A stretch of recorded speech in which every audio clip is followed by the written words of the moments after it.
Bismillah. Assalamualaikum warahmatullahi wabarakatuh. Apa kabar Ananda kelas 8? Mudah-mudahan antum semua berada dalam keadaan sehat di bawah lindungan Allah Subhanahu wa taala. Baiklah Ananda sekalian,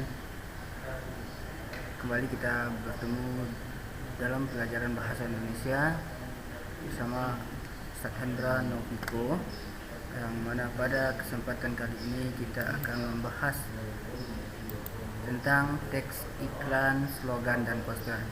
Namun sebelumnya Ustaz sampaikan permohonan maaf karena keterlambatan Ustaz untuk mengupload materi pelajaran kita. Berhubung kemarin Ustaz agak kurang fit kondisinya ya, jadi baru hari ini bisa mengirimkan materi pelajaran. Oke, tapi itu tidak mengapa. Mudah-mudahan untuk depannya kita bisa lebih tepat waktu lagi, insyaallah. Baiklah Ananda yang saya cintai karena Allah Subhanahu wa taala, tentang iklan saya rasa tidak asing lagi bagi Ananda semuanya ya. Karena iklan ini setiap hari itu kita terus melihat, mendengar, membaca ya.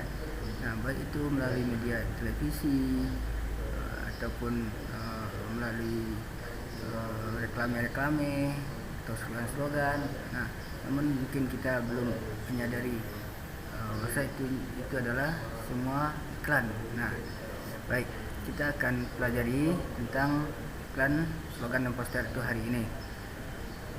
Nah, sebelum kita lanjut ke materi berikutnya, tentu kita harus pahami dulu apa sih iklan itu sebenarnya. Baik, menurut Kamus Besar Bahasa Indonesia tahun 2008 di halaman 251, nah, iklan itu adalah berita pesanan untuk mendorong, membujuk khalayak ramai agar dapat tertarik pada barang atau jasa yang kita tawarkan, atau pemberitahuan pada khalayak mengenai barang atau jasa yang dijual dipasang di dalam media massa seperti surat kabar dan majalah atau di tempat umum. Oke, nah itu yang dimaksud dengan iklan menurut KBBI ya. Nah, suatu iklan kadang dia memuat slogan. Nah, jadi kita lihat tadi iklan, slogan, dan poster. Nah, di sini iklan memuat slogan. Nah, jadi slogan itu sebenarnya apa sih? Nah, baik, kita lanjutkan ke slide berikutnya. Nah, silakan perhatikan. Slogan itu merupakan perkataan atau kalimat pendek yang menarik atau mencolok dan mudah diingat untuk memberitahu atau menjelaskan maksud, tujuan, isi iklan dalam kalimat yang singkat. Nah, jadi slogan itu perkataannya ya, kalimatnya. Nah, yang menarik atau mencolok sehingga mudah diingat. Nah, misalnya gitu ya. Yang viral-viral itu kan dia mencolok, mudah diingat. Nah, itu cepat viral biasanya ya. Dan bahasa slogan itulah yang kan membuat menarik iklan yang dibuat. Baik. Nah, di sini juga ada iklan, ada yang berupa poster. Nah, poster, jadi kita lihat dulu apa sih poster itu. Nah, poster adalah iklan atau pemberitahuan yang berbentuk plakat yang dipasang di tempat umum. Nah, oke, sini ada lagi kata plakat. Apa sih? Apa ya? Kok ada lagi plakat di sini? Plakat itu apa sih? Nah, oke. Nah, plakat itu merupakan surat pengumuman, undang-undang dan sebagainya berupa gambar ataupun tulisan yang ditempatkan di dinding, tembok, dan tempat-tempat umum untuk penyebaran yang lebih luas. Jadi plakat ini merupakan gambar ya, tulisan yang ditempatkan di tempat umum. Jadi poster itu dia lebih kepada gambar-gambar ya. Nanti kita akan lihat contoh-contohnya, itu pengertiannya. Nah, sebelum kita lihat contohnya, kita lihat dulu ada 3 jenis iklan. Nah, 3 jenis iklan yang akan kita pelajari. Yang pertama ada iklan pengumuman. Nah, iklan pengumuman ini dia iklan yang berisi tentang pemberitahuan. Contohnya, nah ini saya buatkan. Contohnya tentang iklan pindah alamat ya. Nah, sini kita lihat ada UD Pamenan Store. alamat Jalan Mutiara 4 Pandau sejak tanggal 29 Juni 2020 pindah ke alamat baru Jalan Obor, Blok O nomor 2 Tenayan Raya. Nah, ini contoh pindah alamat ya. Nah, itu dia dinamakan iklan pengumuman karena dia di sini berisi tentang pemberitahuan pindah alamat usaha dagang Pamenan Store ya, yang dulunya dia beralamat di Mutiara 4 Pandau. Sejak 29 Juni itu pindah ke alamat baru di Jalan Obor, Blok O nomor 2 Tenayan Raya. Nah, itu contohnya ya. Nah, ini juga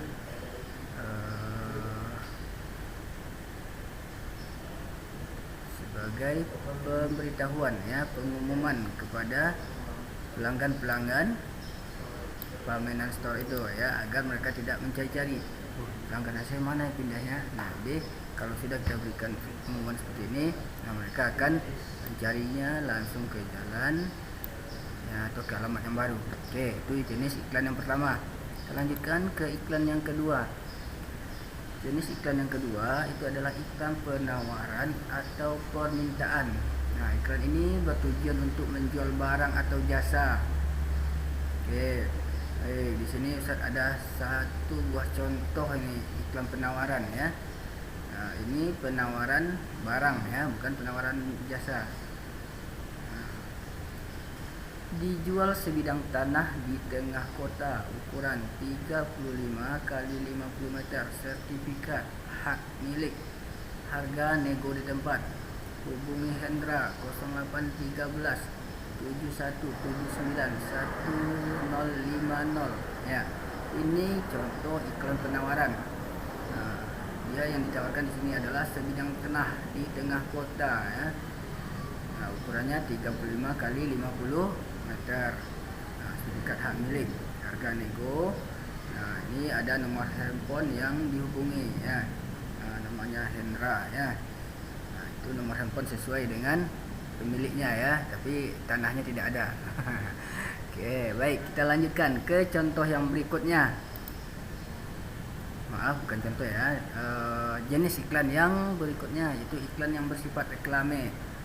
Nah, ini iklan yang bertujuan agar orang tertarik ya, jadi agar orang tertarik. Nah, di sini dia menggunakan gambar yang menarik dan kalimat singkat, padat, cermat dan menarik. Nah, ini iklan yang bersifat reklame. Nah, jadi kalau Anda biasanya itu berjalan-jalan ya, keliling-keliling kota, nah itu di setiap perempatan atau pertigaan lampu merah ya. Nah, itu banyak sekali biasanya kita jumpai reklame. Nah, itu. Nah, di sini ada dua buah contoh yang Ustaz lampirkan ya. Apa yang menyebabkan kalian masuk neraka? Mereka menjawab, dulu kami tidak sholat. Nah, ini contoh reklame ya. Nah, di sebelahnya ada apapun alasannya, katakan tidak untuk merokok. Nah, di sini kan nampak ya gambarnya ya. Nah, kalau yang pertama tadi ini gambar apa kira-kira nih?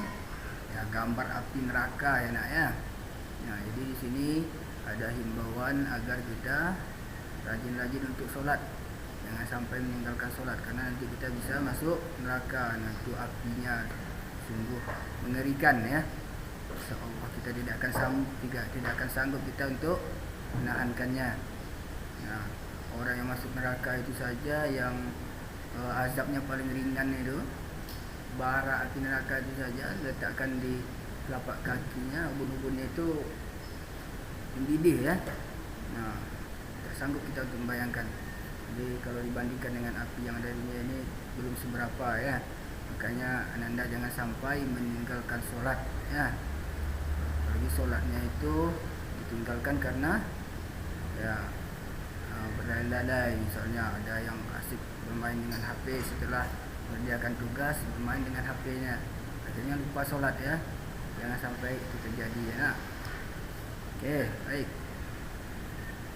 Itu saja yang bisa saya sampaikan pada kesempatan hari ini. Mudah-mudahan apa yang kita pelajari bermanfaat dan bernilai ibadah di sisi Allah Subhanahu wa taala, dan kita senantiasa tetap menjaga kesehatan agar kita terhindar dari wabah yang sekarang ini masih tetap melanda negeri kita ya. Sekian, terima kasih. Subhanakallahumma wabihamdika asyhadu an la ilaha illa anta astaghfiruka wa atubu ilaik. Assalamualaikum warahmatullahi wabarakatuh.